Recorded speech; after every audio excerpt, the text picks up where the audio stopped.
자, 오늘의 5위와 6위입니다. 지금부터는 탄핵이 기각될 경우를 가정해서 이야기를 좀 해보도록 하겠습니다. 자, 이유종 기자. 예.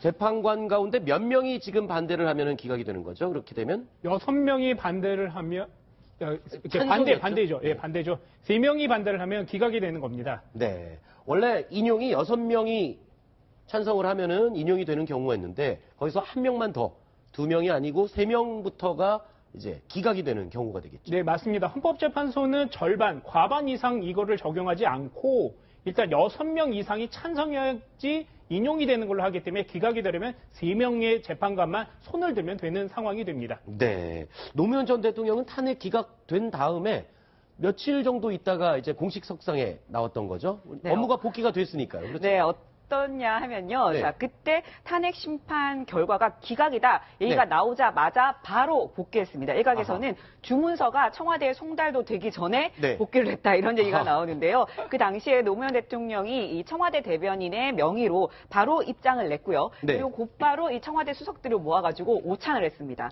그리고 바로 현안 보고까지 받고 그 다음 날에는 이 노무현 전 대통령이 직접 국민에게 드리는 말씀이라고 해서 대국민 담화를 발표했습니다. 그 오찬 자리는 쉽게 말해서 축하 파티 자리의 기분과 분위기를 냈겠군요. 네. 자, 그러면 당시에 노무현 전 대통령의 소감을 직접 들어보시겠습니다. 존경하는 국민 여러분, 감사합니다. 정말 감사합니다.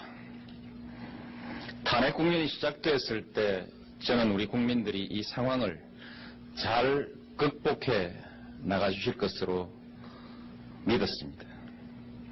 과연 우리 국민들은 훌륭했습니다.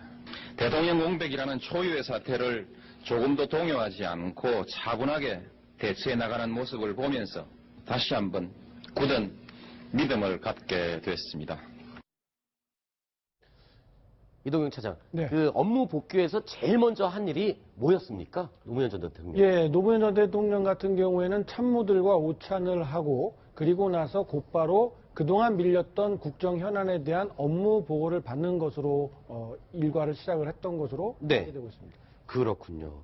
자, 박근혜 대통령 인용이든 기각이든 일단 결정이 되면 헌재 결정 이후에 직접 나서서 혹시 입장을 밝히거나 그럴 가능성이 있을까요?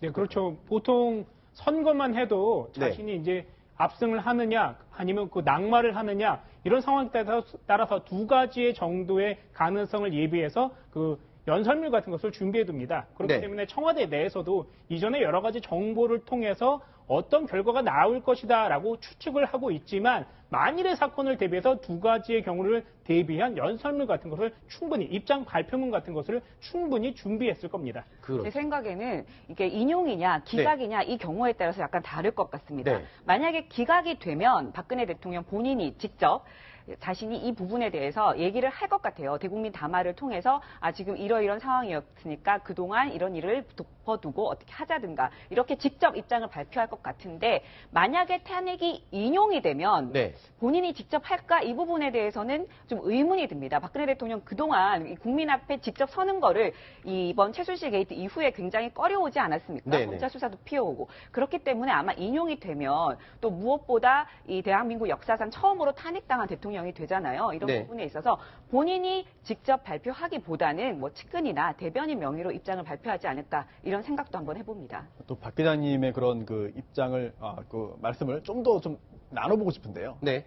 이제 그 기각이 됐다. 이럴 경우에는 그 박근혜 대통령이 직접이든 아니면 대신이든 입장을 발표할 것으로 보입니다. 네. 그런데 이 기각도 상황에 따라서 의미가 많이 다를 수 있습니다. 왜냐하면 기각 중에서도 만약에 5명의 헌법재판관은 이제 탄핵의 의견이었다라고 한다면 6명이 안 되기 때문에 기각이지만 재판관 중에 그 과반수는 사실 탄핵 의견인 것이거든요. 그렇죠. 이럴 경우에 과연 대통령이 어떤 의견을 표하겠느냐 좀 굉장히 궁금하고요. 또 두 번째로는 대통령이 헌법과 법률을 위반했다. 하지만 중대하지 않기 때문에 탄핵 사유는 아니다. 라고 하는 의견이 많다고 한다면 어찌되었든 헌법재판소가 볼 때 대통령이 헌법과 법률은 위반한 것이거든요. 이런 경우에 결과적으로는 탄핵이 기각된 것이지만 그 내용을 보자면 대통령이 잘못을 저지른 것입니다. 이런 경우에도 과연 대통령이 어떤 입장을 낼 것인지 굉장히 궁금한데요. 네. 결국 헌법재판소 재판관의 6명 이상이 그런 그 입장이 탄핵에 찬성해야만 탄핵이 인용되기 때문에 나타나는 상황이라고 할 수 있겠습니다. 네. 저는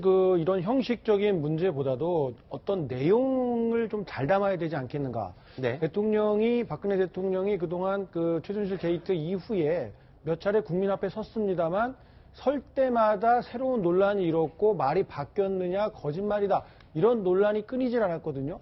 자, 이번에 마지막으로 기각이냐 인용이냐 어떤 내용이 나오든 지금 찬성하고 반대하는 쪽에서 아주 첨예하게 대립하고 국론이 완전히 두 갈래로 쪼개져서 나라 걱정을 하는 목소리가 굉장히 높은 이런 엄중한 상황에서 네. 이런 것 문제들을 좀 화합을 해야지 자신의 지지자들을 추동해내려고 하는 어떤 정치적인 메시지가 담기거나 해서는 안 될 것으로 그렇게 좀 기대를 하고 싶습니다. 네.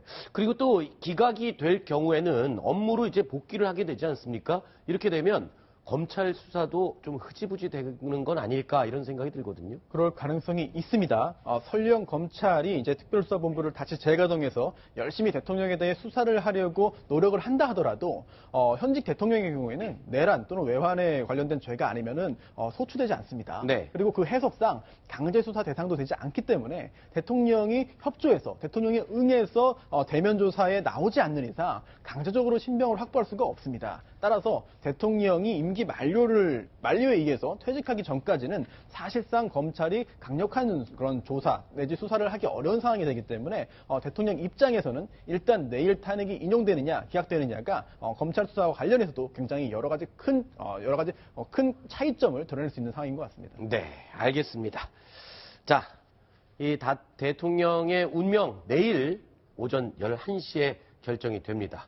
그 전에 느껴지는 이 긴장감 모두가 다들 걱정하기도 하고 또 기다리기도 하고 있습니다. 내일 그 결과를 확인해 보도록 하고요. 저희는 다음 순위 또 확인해 보겠습니다. 함께 보시죠.